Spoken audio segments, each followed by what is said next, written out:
If you're alone on Christmas Eve, driving through the snow, you might want to reconsider your route asterisk. Kyle had been driving for hours through the dense, icy roads. The sky was a deep black canvas, and the snowflakes fell in an endless swirl, making it nearly impossible to see more than a few feet ahead. His truck's headlights struggled to cut through the thick, stormy night, but he was used to long hauls through harsh conditions. He'd done it 1,000 times before. The air inside the truck was warm, the heater working overtime to fight off the cold that had gripped the world outside. Kyle's fingers drummed lightly on the steering wheel as Christmas carols played on the radio, the sounds filling the cabin with an oddly comforting, festive tune. Despite the beauty of the holiday, something about this night felt off. He wasn't sure what it was, but the deep silence outside, the steady thrum of the engine, and the isolation felt heavier than usual. Maybe it was the storm, or the fact that he was all alone on the road. Whatever it was, it made him uneasy. Just a few more hours, Kyle muttered to himself, glancing at the clock. As he drove, the storm intensified, the wind howled, and the snow began to accumulate rapidly, making the road slick and treacherous. Kyle slowed his truck, focusing more on the road. There was no turning back now. His route was set, and he had to push forward. But then, the radio cut out. The music stopped abruptly, and static filled the air. Kyle leaned forward, trying to adjust the dial, but nothing worked. A strange feeling washed over him, like the storm itself was trying to swallow his truck whole. Suddenly, just as he was about to turn the radio off, a soft sound broke through the static. It was a deep, rhythmic thumping, like the sound of hooves on snow. At first, he thought it was just the storm playing tricks on him, but the sound grew louder, and it wasn't just one set of hooves. It sounded like multiple sets, growing closer, much closer. Kyle's heart began to race. There were no animals out here, certainly not in this storm. He glanced in the rear-view mirror, but the snow was so thick, he couldn't see anything behind him. The thumping continued. Closer now. Too close. Kyle glanced out the window, squinting through the snow. That's when he saw it. A figure in the distance. At first, he thought it was a trick of the light, the reflection of his headlights on the snow. But as he drove closer, the figure became clearer. It was tall, far taller than any animal he had ever seen. Its silhouette was dark, but there was something wrong about its shape. It moved in an unnatural way, like it was gliding across the snow. Suddenly, the truck's engine sputtered and the lights flickered. Kyle slammed his foot on the accelerator, but the truck didn't move. It came to a complete stop. What the hell? Kyle cursed under his breath, struggling to start the engine again, but it wouldn't budge. The strange figure was closing in, and now, Kyle could hear heavy breathing in the air, cold and sharp, like a predator stalking its prey. He glanced back up, and his blood ran cold. The figure was no longer far away. It was right there, just outside his window. It was a reindeer, but not any reindeer Kyle had ever seen. Its fur was matted and dark, its eyes glowing an unnatural shade of red. Its antlers were twisted and gnarled, far larger than any normal reindeer. The creature's breath steamed in the cold air, and it stared at Kyle with an eerie, unblinking gaze. Kyle tried to push the door open, but it was stuck. He looked back up at the creature, his heart pounding, and then it happened. The creature opened its mouth. It wasn't a sound Kyle expected. It wasn't a growl or a snort. No, it was something far worse. It was a whisper, soft, low, but unmistakable. Run. Kyle's mind raced. He managed to wrench the door open and jumped out, his feet sinking into the snow. He didn't even think. He just ran. The wind bit at his skin, the cold seeping into his bones, but he kept moving, his breath coming in ragged gasps. The creature was behind him, its hooves pounding the snow, keeping pace with him. Kyle's heart thundered in his chest. He dared not look back, but he could hear the sound of its hooves closing in. The woods around him seemed to close in. The trees twisted and dark like looming shadows. The wind howled and snowflakes stung his face, but Kyle didn't stop. His feet began to slip in the snow, his legs growing weaker, but the sound of the creature's hooves grew louder and louder, urging him forward. He could feel its presence, feel it getting closer, and then he heard the worst sound of all, the snap of branches behind him. The reindeer was charging. Kyle stumbled, his foot catching on something in the snow. He fell hard, the cold biting into his skin. As he scrambled to get up, he saw the creature's glowing red eyes above him, its twisted antlers looming like dark, jagged towers. Its breath was hot and rancid, and Kyle could smell the rot in the air as it leaned down, its mouth open wide. Before the creature could strike, Kyle grabbed a large branch from the ground, swinging it wildly. The creature recoiled, but its eyes never left him. There was no escape now. With the last of his strength, Kyle took off again, running blindly through the snow. His legs burned, his chest screamed for air, but he couldn't stop. He couldn't let the creature catch him. Just as Kyle thought he couldn't go any further, he saw a light in the distance, a small cabin, barely visible through the trees. He ran toward it, praying that it wasn't another illusion. When he reached the cabin door, he pounded on it desperately. "Help! Please!" he screamed, but the door remained silent. He tried the handle, but it was locked tight. Behind him, the snow shifted, and he heard the unmistakable sound of hooves. The reindeer was close, too close. Panicking, Kyle turned and stumbled back into the woods, but there was nowhere to hide. The creature was everywhere, and then, as quickly as it had started, everything stopped. The wind ceased, the snow settled, and the hooves faded into the distance. Kyle collapsed into the snow, his body shaking. The creature was gone, but the terror still gnawed at him. A few days later, search teams found Kyle's truck, abandoned on the side of the road. The engine was still running, but there was no sign of Kyle. They searched the area, but they found nothing. No tracks in the snow, no traces of his struggle. But the locals knew better. They whispered about a creature that roamed the woods every Christmas Eve, a reindeer that hunted in the dark, waiting for the unwary traveler. Some said it was the spirit of a long-dead hunter. Others claimed it was something far older. But one thing was certain. If you hear the thumping of hooves in the snow, don't look back. So, if you're planning to travel this Christmas, especially on lonely, snowy roads, take heed of Kyle's story. If you hear hooves in the distance, don't stop. And whatever you do, don't look back. A quaint little town nestled in a valley was alive with Christmas spirit. Lights twinkled from every home, carolers sang in the frosty air, and snow blanketed the cobblestone streets. The townsfolk exchanged gifts, children built snowmen, and the town square brimmed with joy. But for the twin sisters, Emma and Grace, the season felt hollow. They hadn't truly spoken in years. The bond they once shared as children had been eroded by time, distance, and misunderstandings. This Christmas, however, would change everything in ways they could never have imagined.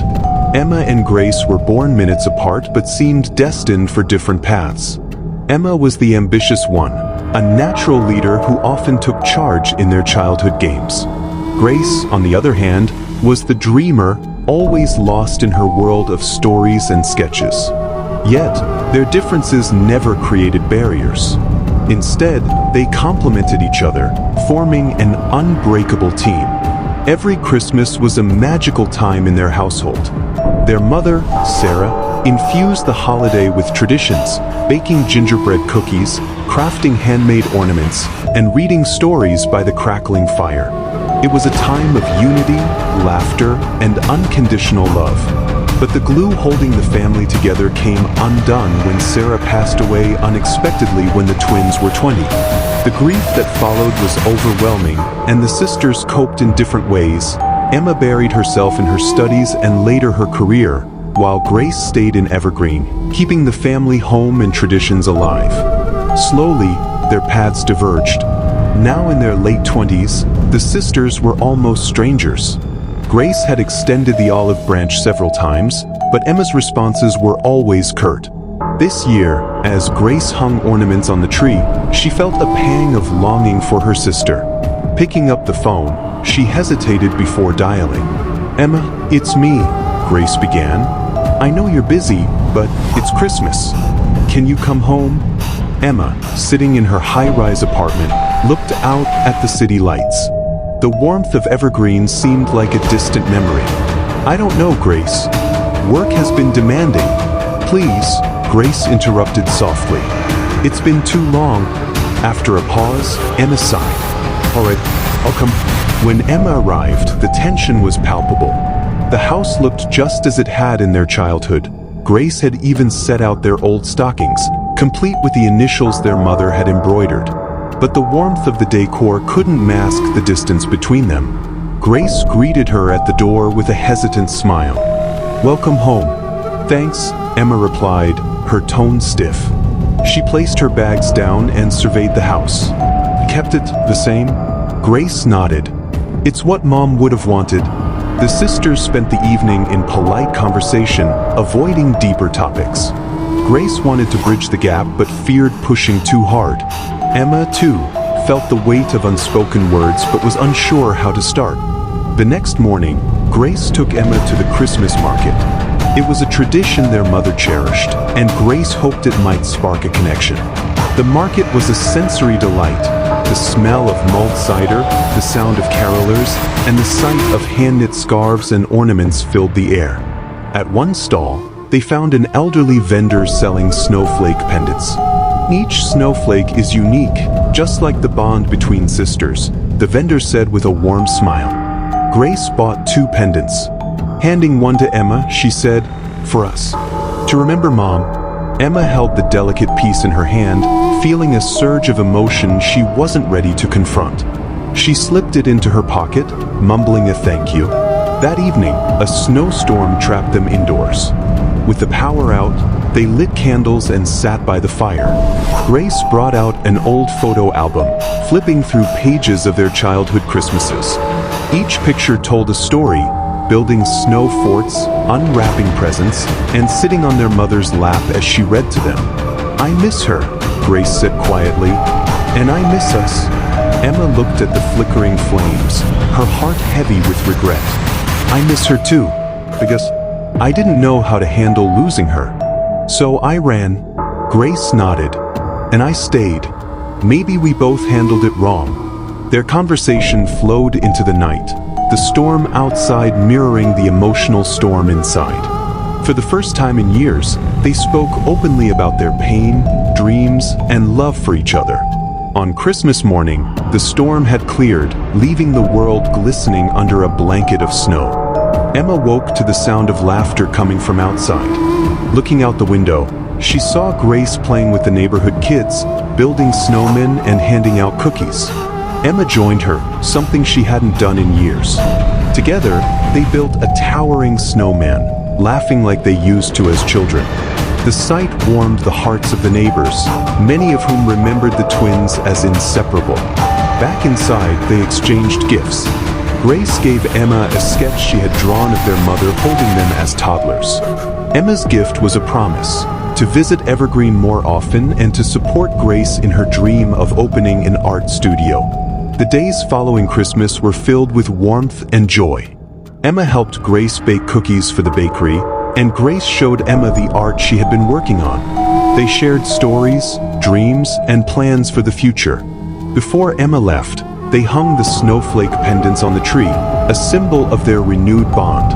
"We'll make this our new tradition," Grace said, smiling. As Emma boarded her train back to the city, she felt a newfound sense of peace. Christmas had always been about love and family, and this year, it had reminded her of what truly mattered. She looked forward to returning, not just for the holidays but for the connection she had rediscovered with her sister. The snowflake pendants became a cherished symbol, not just of their bond but of the love and resilience their mother had instilled in them. From that Christmas onward, the sisters never let their differences overshadow their love again. Eric was always a fan of Christmas. Every year, he'd go all out, decorating his home, putting up lights, and most importantly, buying a special advent calendar. This year, however, his usual store was sold out. Desperate to keep the tradition alive for his young daughter, Lily, he stumbled upon a small antique shop tucked away in a corner of town. The shop was dimly lit, and the air smelled of dust and old wood. Behind the counter, an elderly man with sunken eyes and a raspy voice greeted him. Looking for something special? The man asked, his gaze unsettling. Eric explained his predicament, and the man smiled faintly before disappearing into the back room. Moments later, he returned holding an ornate advent calendar. It was unlike anything Eric had seen before. Crafted from dark wood with gold-painted numbers and intricate carvings of Christmas scenes. "This one's unique," the man said, sliding it across the counter. "But remember, follow the rules. Open one door each day and never, under any circumstances, open the 25th door." Eric laughed nervously, thinking it was just some sales tactic, and bought the calendar. The first few days went by without incident. Lily loved the tiny chocolates behind each door, and Eric felt relieved that he'd managed to keep the tradition alive. But on the 5th night, things started to feel off. Eric woke up around 3 a.m. to the sound of faint whispers. Groggy, he stumbled out of bed and followed the noise to the living room. There, he found the advent calendar glowing faintly, its doors slightly ajar.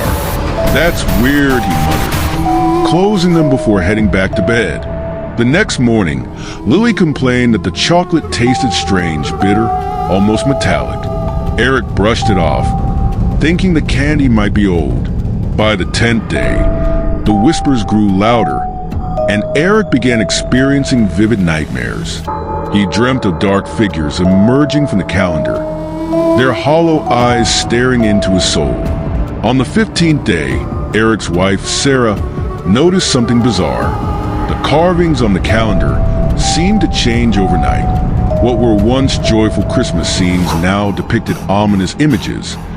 Shadowy figures gathering around a burning tree, a child crying in a dark room, and a man being dragged into the snow by unseen forces. Eric tried to dismiss it, telling himself it was his imagination, but deep down, he knew something was wrong. That night, Lily screamed from her room. Eric and Sarah rushed in to find her trembling under the covers. "There's someone in my room," she whispered.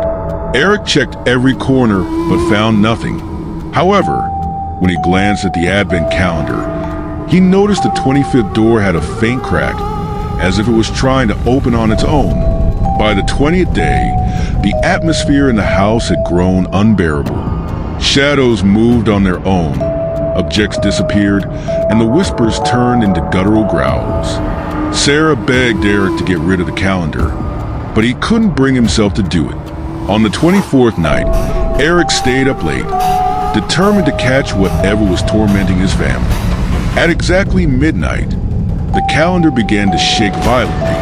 The doors flung open, and a cold gust of wind swept through the room. Eric watched in horror as skeletal hands emerged from the open doors, clawing at the air. From the 25th door, a figure began to materialize, a tall, gaunt creature with hollow eyes and a twisted grin. "You broke the rules," it hissed. Eric tried to slam the calendar shut, but the creature grabbed his wrist with inhuman strength. It leaned closer, its breath cold against his skin. "You invited me in," it whispered before vanishing into the darkness. The next morning, Eric woke up on the floor, clutching the advent calendar. The house was eerily silent. He called out for Sarah and Lily, but there was no response. Panic set in as he searched every room, only to find them empty. Then he noticed something chilling. The 25th door was now fully open, and inside was a tiny, lifelike figurine of his family frozen in terror. Eric tried to destroy the calendar, but it wouldn't burn, break, or even scratch. It remained intact, a sinister reminder of the nightmare that had unfolded. To this day, Eric warns anyone who will listen. If you ever come across an advent calendar with a 25th door, don't open it. Some traditions are better left untouched.